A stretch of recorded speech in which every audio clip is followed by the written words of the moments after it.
freaking board. I don't know why you keep that.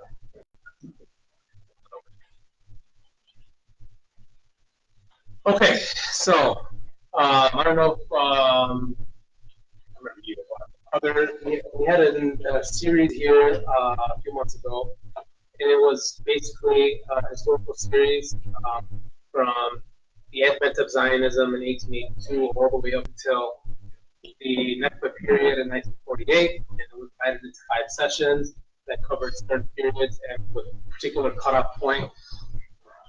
And in a way, this kind of is a good segue from that, because now what we're going to be talking about today is a group of people that are many times dismissed in our discourse on Palestine.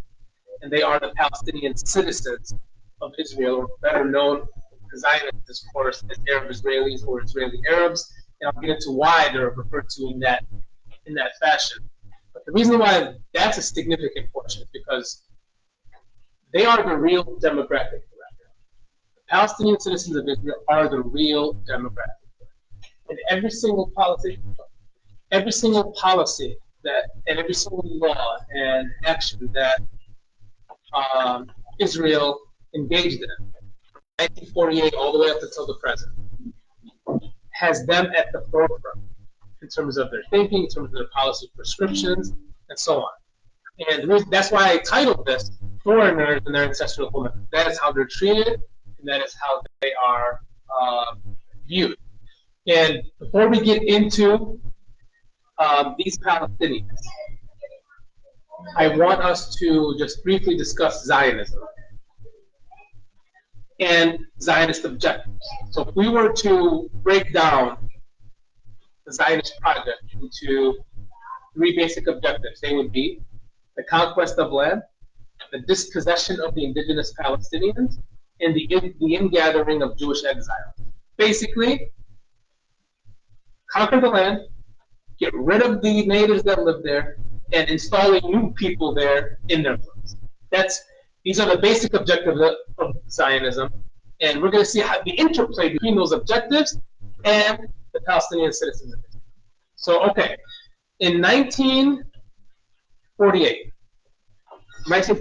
or 1947 to 1949, Israel ethnically cleansed 750,000 Palestinians from their homeland. Approximately 150,000 to 160,000 Palestinians remained in what became the new state of Israel. And so basically the demographic shift was turned on its head. And now Palestinians, who were once a majority, now became a minority in their own homeland. So the first thing that Israel did was issue what's called the Declaration of Independence.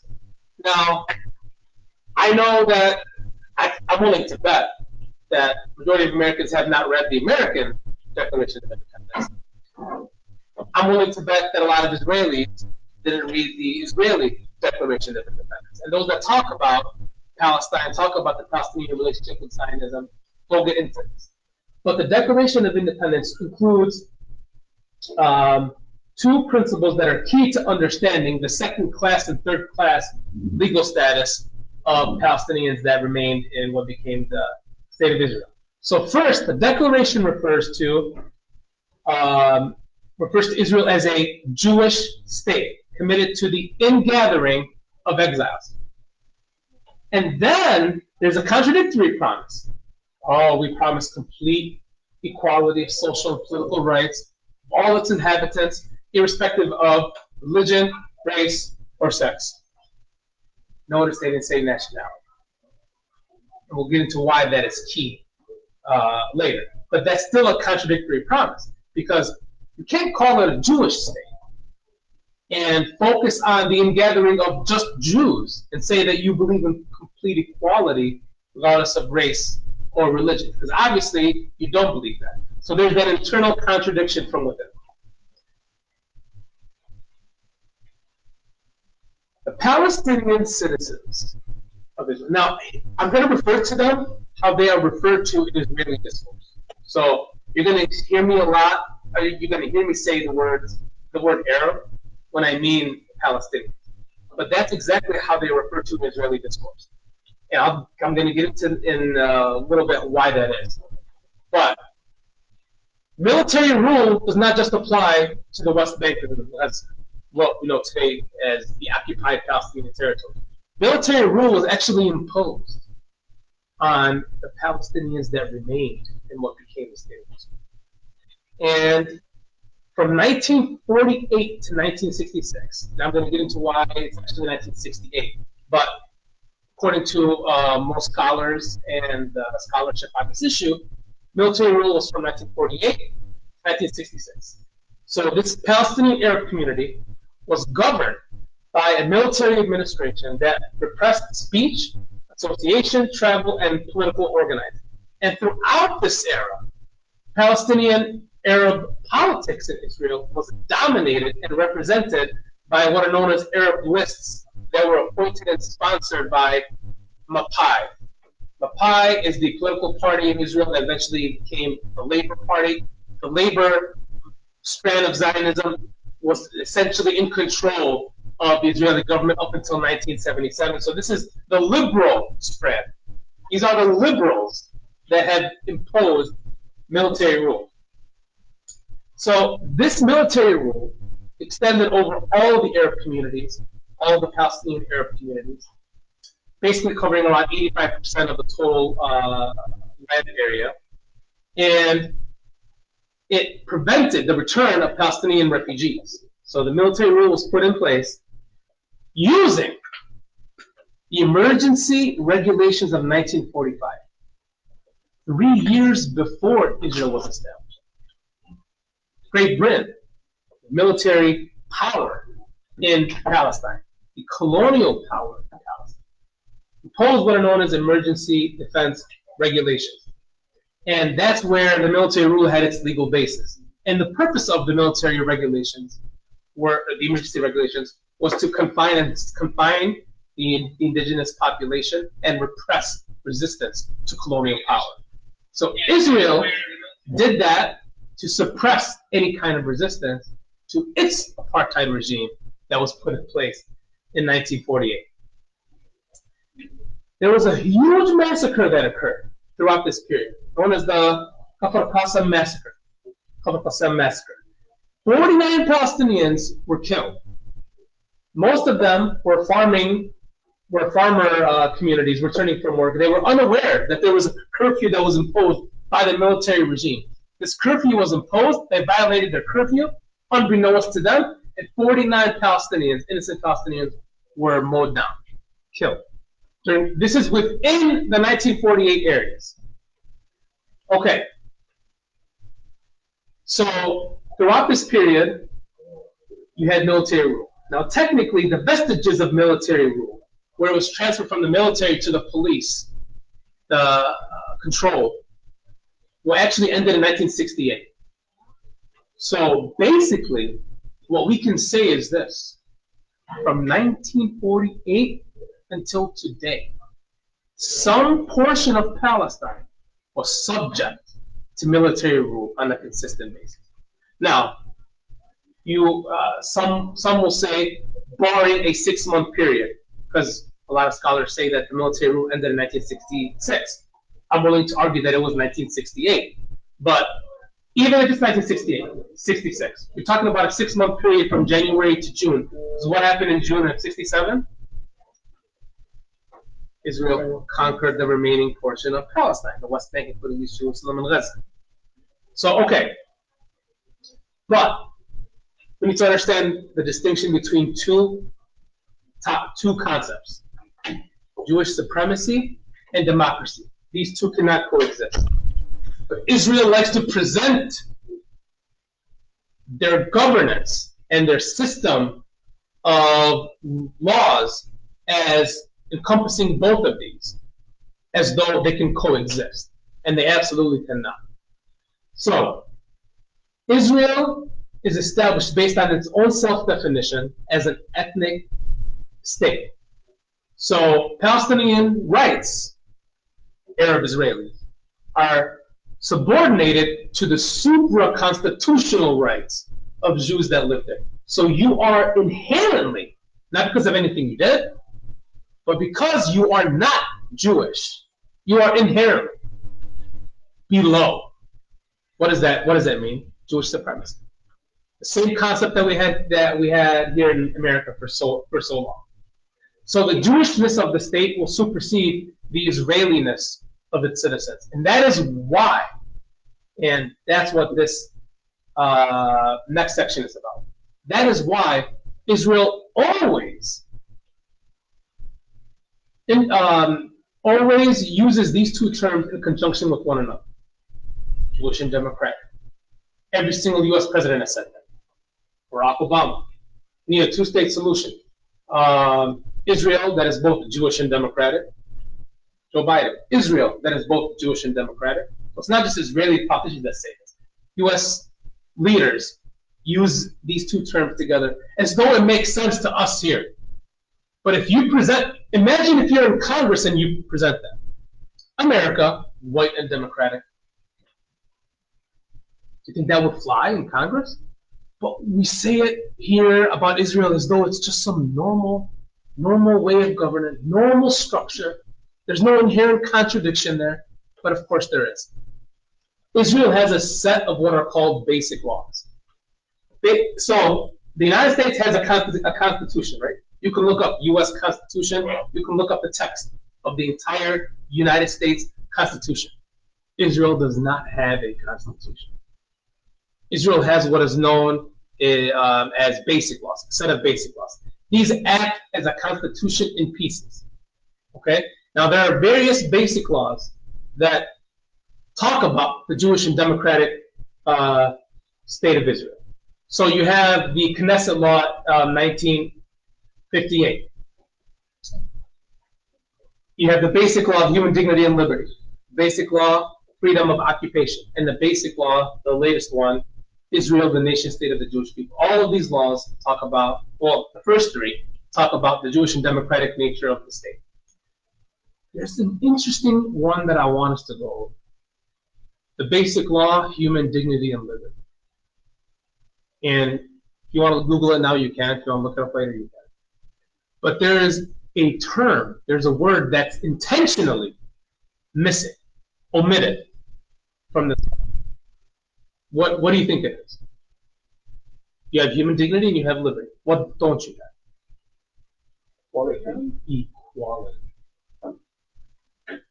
There's a reason for that. Jewish and democratic, Jewish supremacy. You can't have equality and maintain Jewish supremacy. So what do you have? Civic equality, not national equality. So what does Israel say in this law? The Knesset. What does the Knesset say?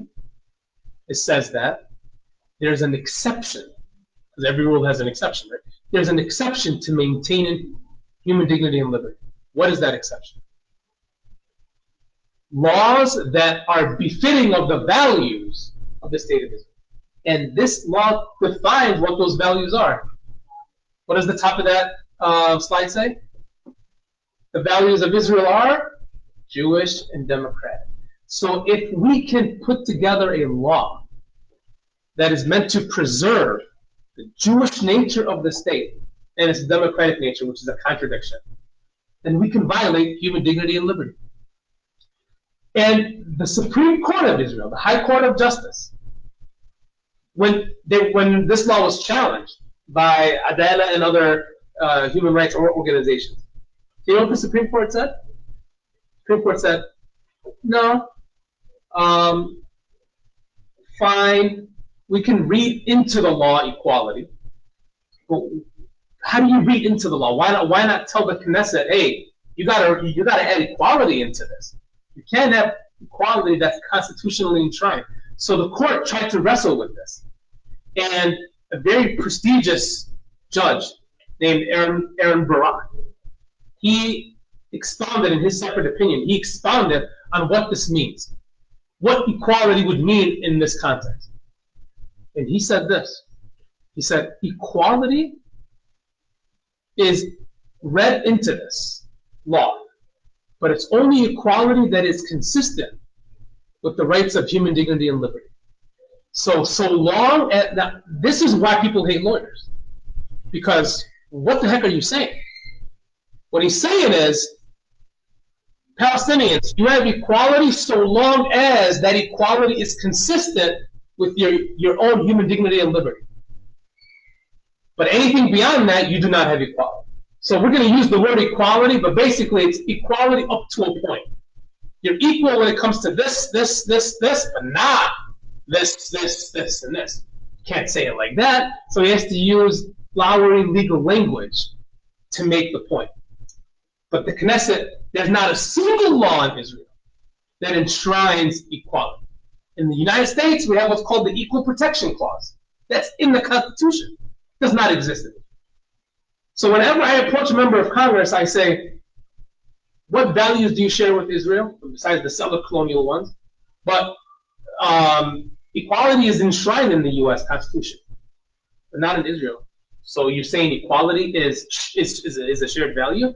Israel does not believe in that. They don't know how to respond to these things because they don't understand the nature of Israel, the idea of Israel, the idea of Zionism. And that last one, the basic law, the nation state of the Jewish people, it says the following: self-determination is unique. What's another word for unique? Like if you were to give a synonym. Only for. It's unique. It's something that is only meant for a particular segment or a particular group or a particular thing. It's unique to the Jewish people. Reducing the status of Arabic from its official status to a secondary status. Before they had equal status. Now it's secondary status. And guess what? They dropped. You see up on top, what does it say? Jewish and what? And democratic. Guess one of those words is not in there. Guess which one it is? Jewish and democratic. Guess which of those two words is not in this law? Obviously. Oh, you know, we're sick of saying Jewish and democratic. Just take that D out, man. Focus on the Jewish part of it. That's exactly what that law is. So it enshrined apartheid. Okay? All right. So remember what I said? What are the three main goals of Zionism? The three main objectives? Conquest, and gathering of the exiles, and dispossession of the indigenous. Well, you have to maintain Jewish numerical supremacy in order to maintain Jewish supremacy. You have to be the majority.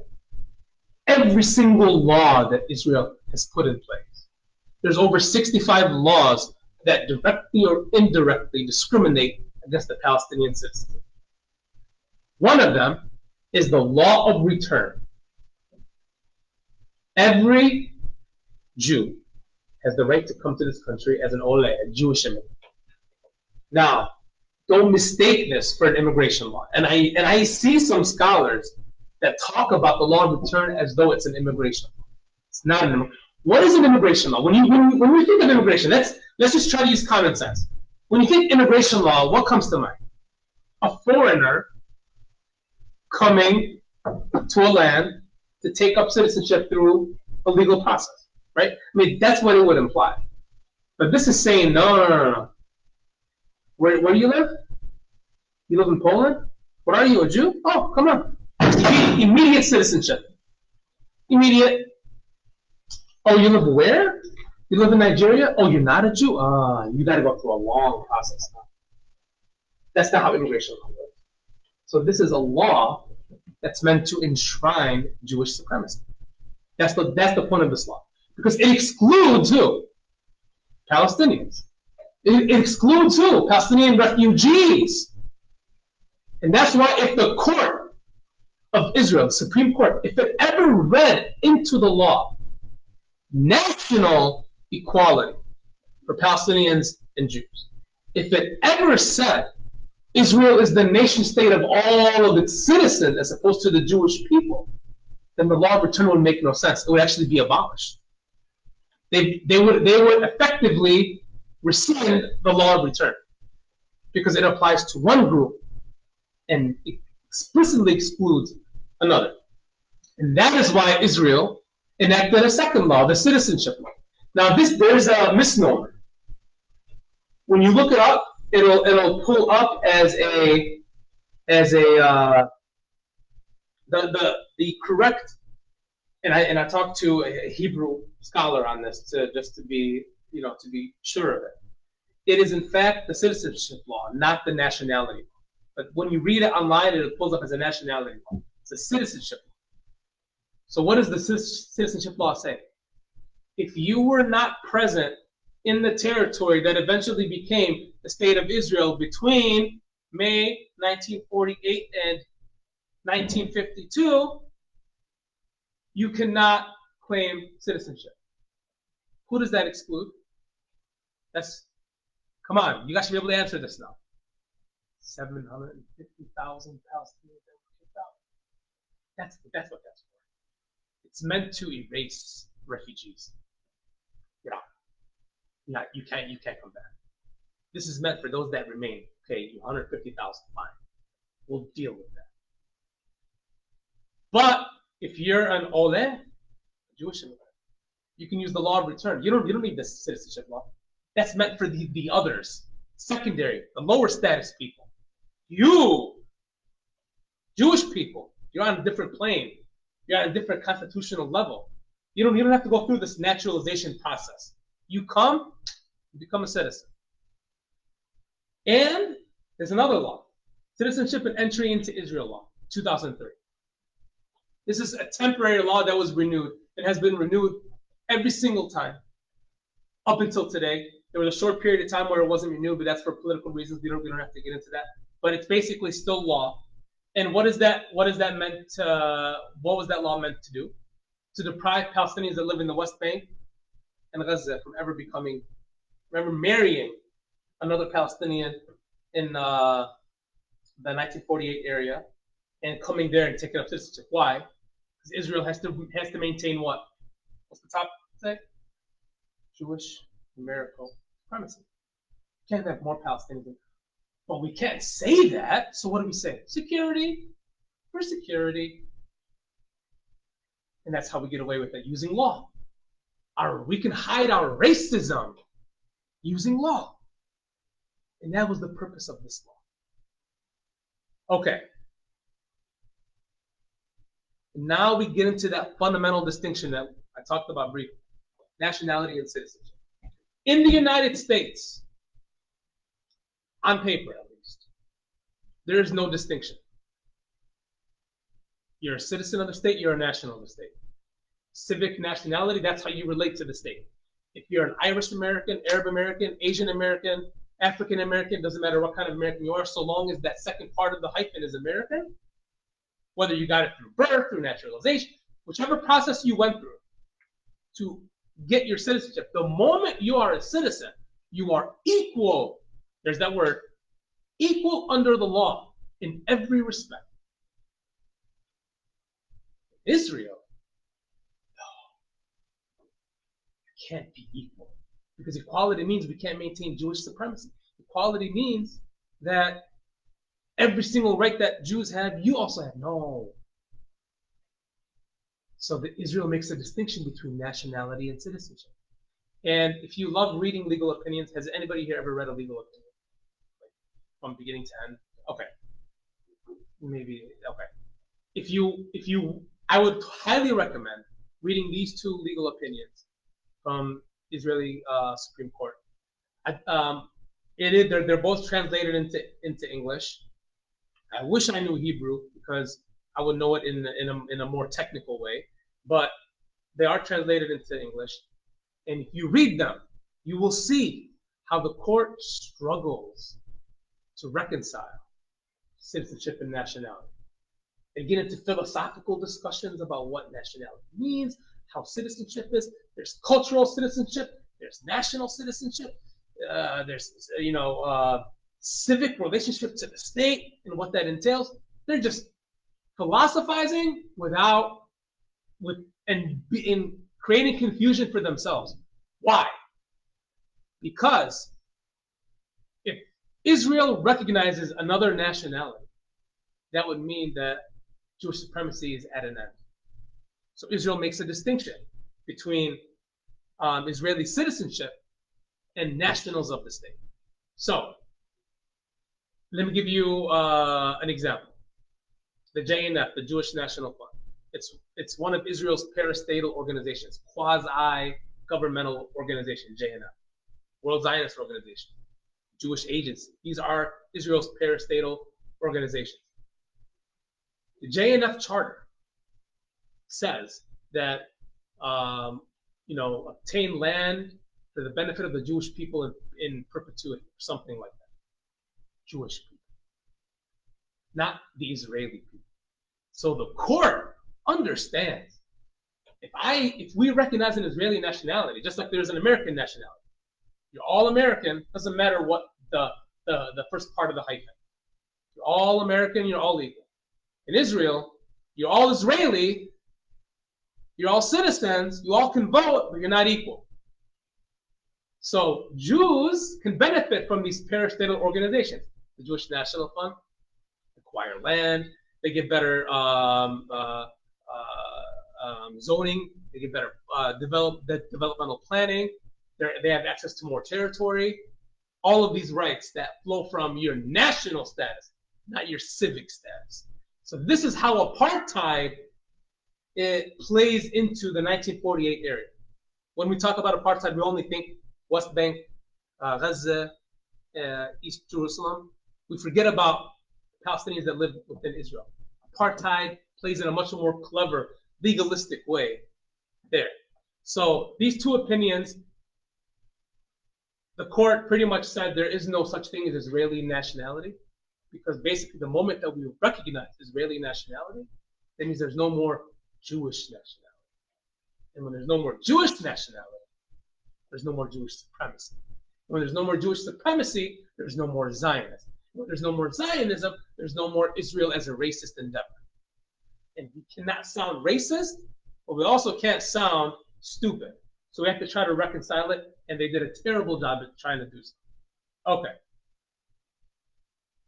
So now, what does Israel need to do? Okay, you got 78% of the land in 1949. Now, what are you trying to do? Hey, come on. There's a lot of empty areas. We kicked out a bunch of them. Come on, let's get a bunch of Jewish people here. So the ingathering of the exiles. David Ben Gurion, the first prime minister, said what? The main thing is the absorption of the immigrants. Obviously, he meant Jewish people, not just any immigrants. Approximately 3 million Jews since its establishment came into Israel as a result of immigration. So this is not you have demographic parity in all of historic Palestine, but that demographic parity didn't happen as a result of natural growth. A lot of it is because of immigration. So if you take that 3 million out, Palestinians today outnumber Jews in historic Palestine. If you take that number out. So I just want to give you an idea of how the demographics work. And the fertility rate is always higher has always been higher on the Palestinian side. Okay. So one of the main things that the Israeli government does, and especially the court system, the High Court of Justice. What does the High Court of Justice do? It maintains what is called the Zionist paradigm. So every decision that the court renders must stay within the Zionist paradigm. So the Jewish and democratic nature of the state must be kept in place. So that's why the High Court of Justice will rule in a liberal fashion, but will try to maintain itself within the Zionist paradigm. So the court will not tolerate direct and declared discrimination, but it will give the Knesset the ability to discriminate within a much more discreet way. And that's how it'll allow the laws to maintain itself. And that's how the system is able to move and function in a way where it can still use law, but still maintain its racist ideological endeavor or foundation. Okay. Ingathering of the exiles, capture of the land, but you got to do a little bit more than that. You have to legalize it somehow. You have to use laws to legalize your colonial taking. You can't just take the land and say it's mine. Okay, well then we'll put together some laws. This is the Land Ordinance Acquisition for Public Purposes Law, 1943. 1943? Isn't that a little strange or no? Why is that strange? Before. This was a British mandate law. Israel just took it. Oh, I like this law. We didn't like it back then, how it applied to us, but we like it for what we're trying to do now. We'll just take it and say, this land is for public purposes. It's for the public, so we'll just take it. Who cares who it belongs to? If they come back and they say, oh, here's the key. I have the key. This is my home. We got it. The state needs it for public purposes. Sorry, it's not your land. Great. Now we can just enact that law and do it that way. But what does public purpose mean? Whatever we say it is. But what if you don't use it for a public purpose? Well, we can change what we mean by that. So long as we hold it for a certain number of years and you don't claim it. By you don't claim it, meaning that we keep rejecting your claim, and so many years pass by, it eventually reverts back to state land. Then we can do whatever the heck we want with it. It's the use of the law in a wicked and racist manner to obtain property, and then claim it as though you obtained it in a legal fashion. Now we need to transfer that land to us. So there's a host of laws that Israel put together. Land Ordinance for Public Purposes, 1943. Land Acquisition Law of 1953, where they expropriated for alleged settlement and developmental needs. So in 1948, Israel declared a lot of areas that became empty of Palestinians, closed military zones. And they were able to requisition that property for public use, for essential use. So these laws were actually used in conjunction with one another. So you have to use them all together to confiscate property and maintain it for state purposes. When we say state purposes, by the way, what do we mean? For the Jewish people, right? Because the state of Israel is what? The nation state of what? The Jewish people. So when we say state land, we mean land that is held for the Jewish people. You have to deconstruct what these terms actually mean. The most notorious one is the Absentee Property Law of 1950. This was the main mechanism for legalizing land conquest. So this took the property of refugees, 750,000, took their property and said, you're absent, you're not here. But what about the 150, 160,000 that remained in the state of Israel, or what became the state of Israel? What about them? You're present absentees, meaning you are present physically, you're here. We did not kick you out. But you're absent in terms of the law. So we can take your property as well. So if you're Palestinian that lived in the Galilee and you moved to Yafa or you moved to Haifa, well, that's your new place. Because you moved. You're present in what became state of Israel, but you're absent from your home. Therefore, we take. So it's the clever use of law. See that? The absentee property law, and there are actually various examples that we can talk about. So millions upon millions of dunam of property was taken using these three laws together. In East Jerusalem, Israel used the absentee property law to confiscate land there as well. Because if there's a specific area of land in all of historic Palestine where the demographic makeup is absolutely essential, aside from 1948 area, it's Jerusalem. And there's a whole session on that. I think it's the third or fourth, I forget. That's just on Jerusalem. And we'll talk about that then. But I just want you to keep that in mind. Okay. But the Palestinian citizens are still going to grow. Yes, you kicked out a lot, but they're still going to grow. So what do we do? We can't have them outnumber us at some point. They're having more kids than us. So The demographic threat was disclosed in a 1976 report known as the Koenig report, and it was named after the Minister of Interior. And this basically streamlined the process because rather than going through the administrative procedures of empowering a system, you're actually empowering a single individual to authorize the confiscation of land. So the point of this was to focus on the Palestinian citizens of Israel. And what is the goal? Containment and marginalization. So now that the military rule has come to an end in 1966 or 68, now we have to have a different policy in place to control demography, to control Palestinian resistance to basically land theft. So this Koenig report was written in March 1st of 1976. It became public a few months later. But throughout this process, some pieces of it became known to the Palestinian community. And this led, eventually, this Judaization policy of the Galilee and diluting the Arab population, the Palestinian Arab population, led to what is known, and I'm sure you guys have heard of this, Yom al-Ard, right? We commemorate it every single year. Land Day.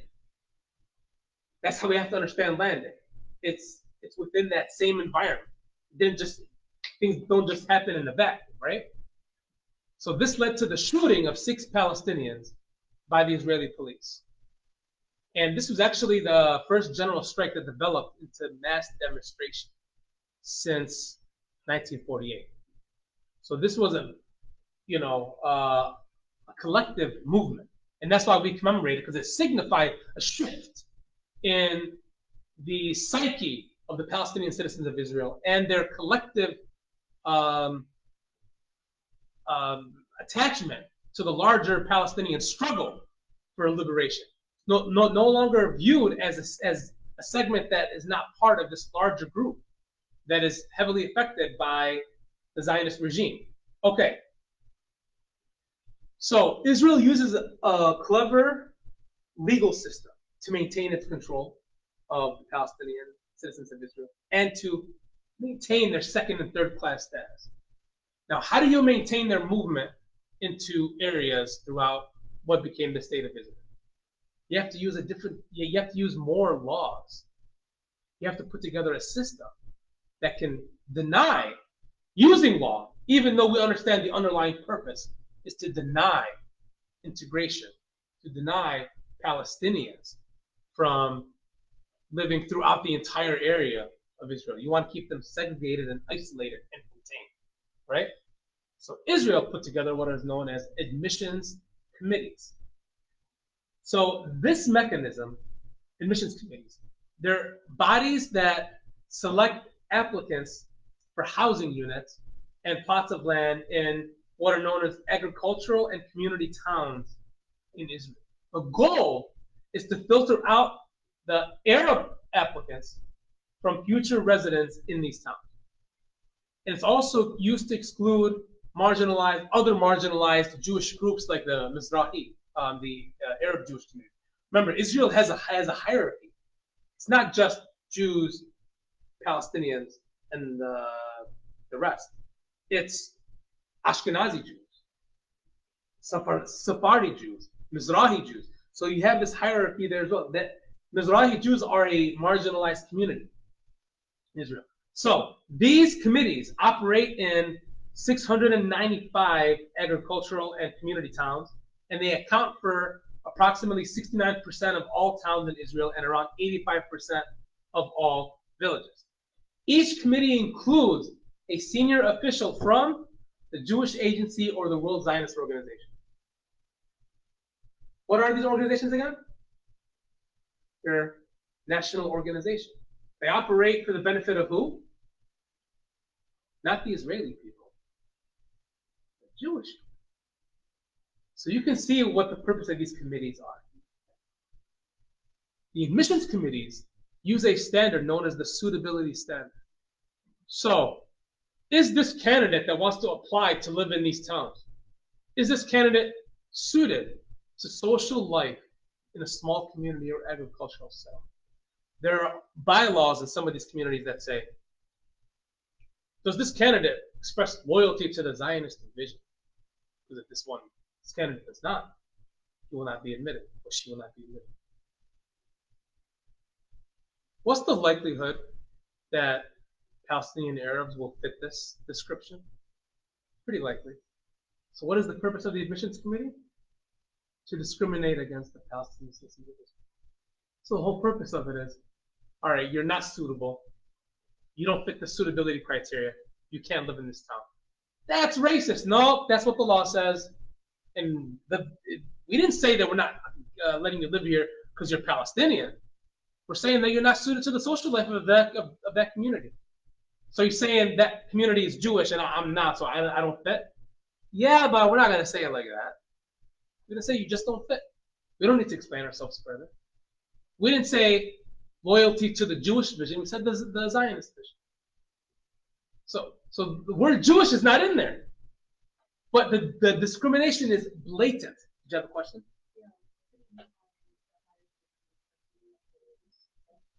No, I mean even within the Jewish population in Israel, there are communities that are marginalized. Usually that is the Arab Jewish community, Mizrahi. Ashkenazi Jews are the European.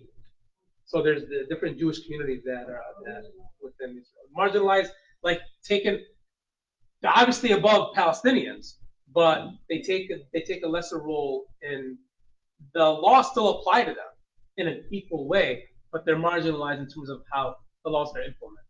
So there's still a hierarchy even within the Jewish population. Israel's a racist country.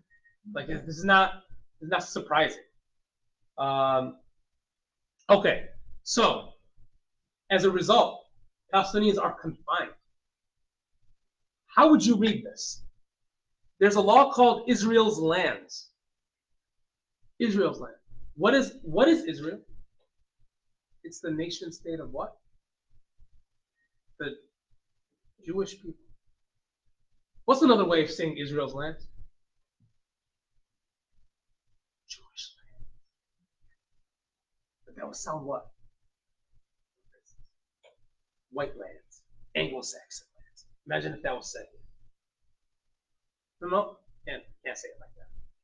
So we use Israel, the word Israel, when we want to sound liberal and equal and abiding by the rule of law and sharing American values. And we use Jewish when we want to deny Palestinians or something. Or we just don't use it at all because we know what we mean when we say Israel. 93% of the land in Israel is under the direct control of the state, which is the nation state of the Jewish people, and its parastatal organizations such as the WZO, JA, and the JNF, which operate for the benefit of. What about the Arab community, the Arab Israeli? You can vote. You can have political parties. But we will make sure that you cannot threaten the system that we put in place. So you can have some involvement, but you can't have political power to change this. The structure is already in place. So, okay, I'll leave some time for Q&A. I'm almost done. And there's going to be another segment here talking about the Oslo Accords. And I'm going to mention it briefly here. But this is something that's not talked about as much. And I really wanted to spend some time to talk about it. So since the 1950s in Israel, Palestinian Arab leaders demanded recognition as a national minority, as well as full equal citizenship rights. Remember, Palestinians that live in the 1948 areas, they are a numerical minority, but they're an indigenous minority. It's not a foreign minority. When we think of the word minority, we need laws in America to help minority groups. When we say that, what comes to mind? Immigrant communities, either the Latino population, the Asian population, that's what comes to mind. When you say minority in Israel, we have to be careful because we don't want it to take on that kind of meaning. They are the numerical minority, but they're an indigenous minority. They're ancestral to the land.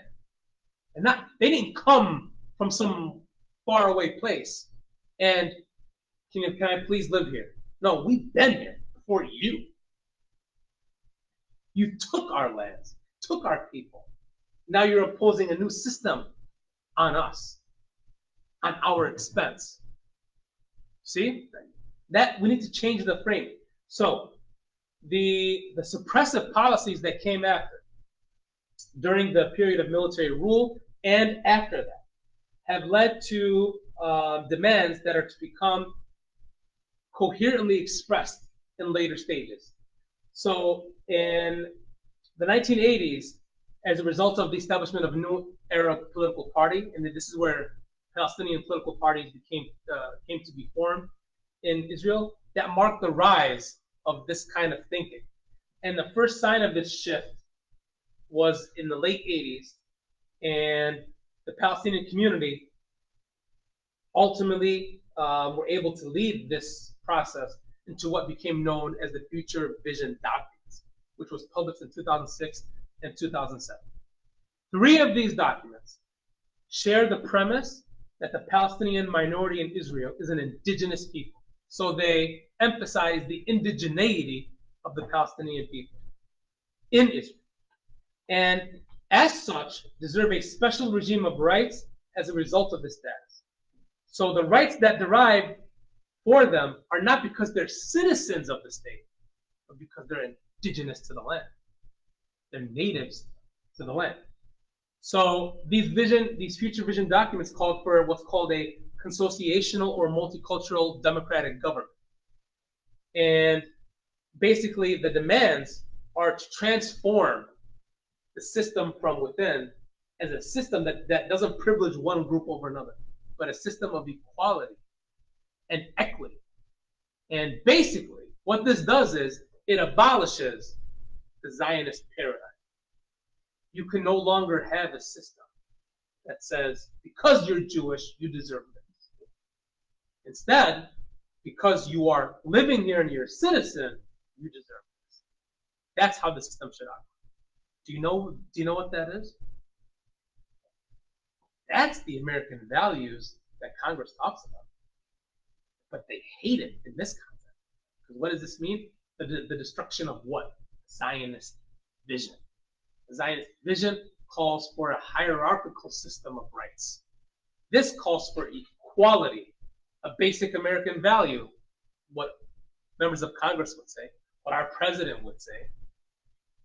And this is something that would be anathema to the Knesset, anathema to the Israeli Prime Minister, anathema to Israeli society for the most part.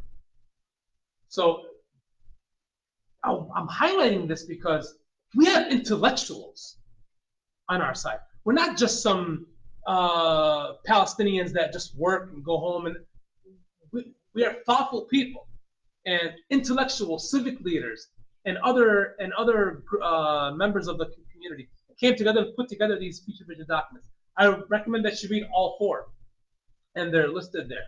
Just Google that, and you'll be able to get the full text of these future vision documents to see how these intellectuals, kind of expound on these ideals.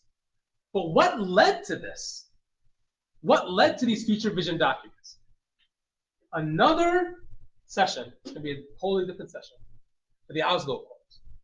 If you read the Oslo Accords, the Palestinian citizens of Israel are not a part of the discussion. We've removed them from the discussion. There's a great book written by Israeli historian Ilan Pateh. He's not the first to talk about this, but I love the title of this. The title of the book is The Forgotten Palestinians. The Forgotten Palestinians. So the Oslo Accords is about West Bank, Gaza. That's it. What about us? Aren't we part of the Palestinian collective? We're excluded. So that's what pushed for these future vision documents. Okay, we need to articulate things for ourselves now, because our Palestinian quote unquote leadership went awry, and they're focusing on this little baby state, the West Bank and East Jerusalem, and including East Jerusalem and Gaza. That's what they're focused on. They're forgetting about us. Okay, well then we got to focus on us. That's what brought about That's one of the things that brought about the future vision documents. The other thing was the Second Intifada. Palestinians in Israel were also attacked. And Israeli police attacked Palestinian citizens in Israel. So a commission was set up called the Orr Commission. And I really want you to focus on this part right here. Okay, so, and it was named after Supreme Court Justice. His name was Theodore Orr, to investigate the violence that occurred in October 2000. The commission alluded to the fact that because the state is defined as Jewish and democratic, the citizen Palestinians feel that, quote, Israeli democracy is not democratic towards the Arabs to the same extent that it is democratic towards the Jews. But the commission did not confirm or challenge this perception. They just stated what the thought was behind it. They didn't go into depth challenging that perception. Because if they did, obviously, they would be entangled in a philosophical discussion the same way that the court was with those two opinions that I said that you should read about. So obviously, they didn't want to get into that. But they understood the purpose behind it. So that's what led these two events basically paved the way to these future vision documents. And all the way up until the present, the Palestinian citizens of Israel are targeted as the main demographic. Because if one time, and I'll end on this note. One time I asked the Zionists, they're like, so long as Israel maintains a Jewish majority, I don't mind living in equality. And I said, what if the Palestinian citizens organically just become the majority? Then what? Ethnic cleansing? What are you going to do? Oh, that's not going to happen. What if it does? They don't know how to deal with that question. Because they know exactly, in order to maintain the Zionist vision, you have to maintain Jewish numerical supremacy. If the number can stay where it's at, we don't have to use extreme violence. But if the numbers change, we got to use violence. And this is the main point of this session, is that the demographic that when we talk demographic threat, these are the first people that should come to mind. And I just don't want us to forget the Palestinian citizens of Israel. And I hate even calling them that. I like to call them the Palestinians that remained. I think that would be a better formulation. So I'll end on that note.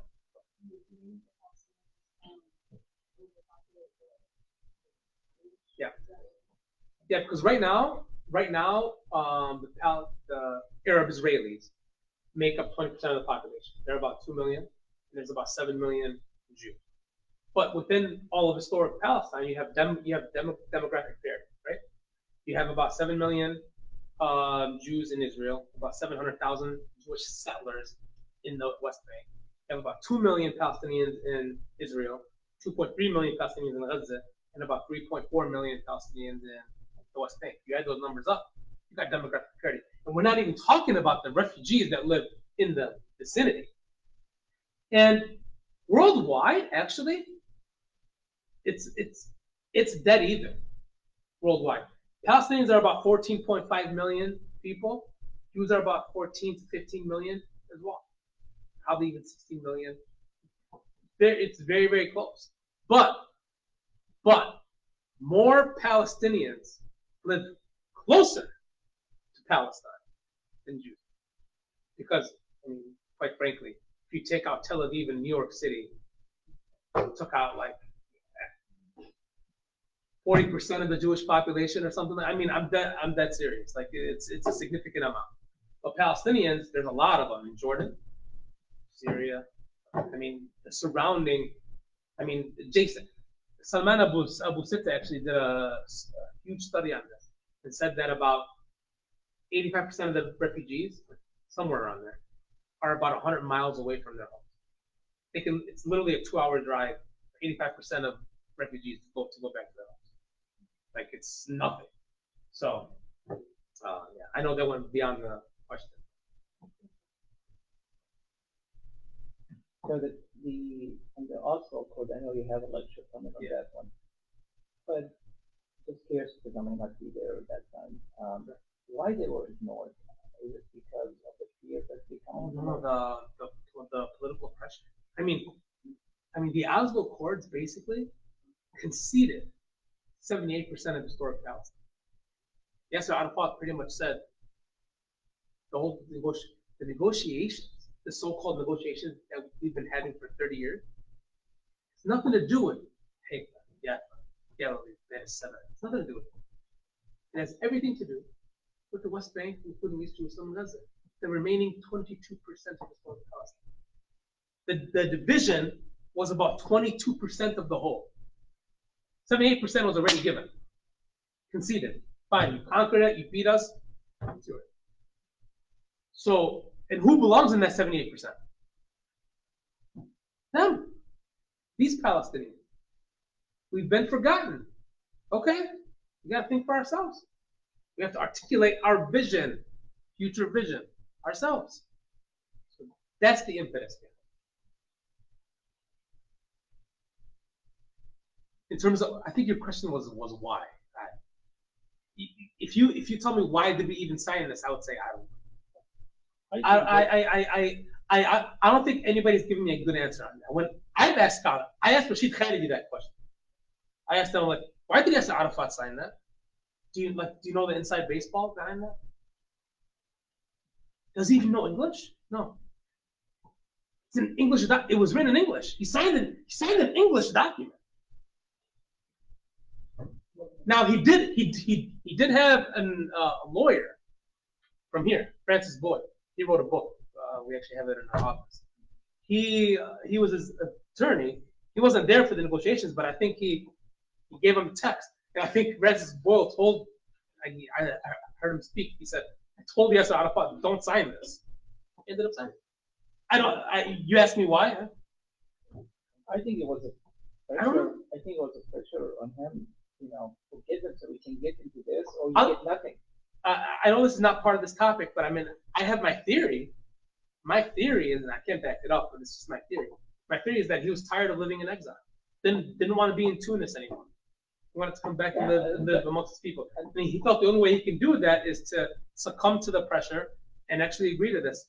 And he was able to do that. He came back, first to Gaza, and then his headquarters was changed to Ramallah. I really think that's what was behind him signing it. Because it's either that, for me, it's either that or you're dumb. And he's not dumb.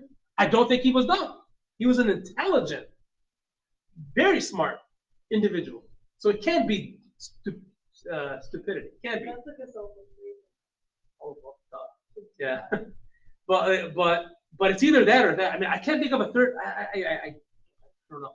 I saw a documentary. I forgot the lady's name. Rwanda Daman? Rwanda.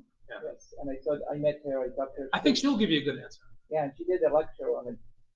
That oh yeah, she knows all the individuals that are involved. She did 2 parts. They're on YouTube. Yeah, she has the inside scoop on a lot of this. Yeah, I watched them like twice. I don't think she even can give me a good answer. I watched them twice, and it's hurtful to watch it, to see how they give up what they give up, basically.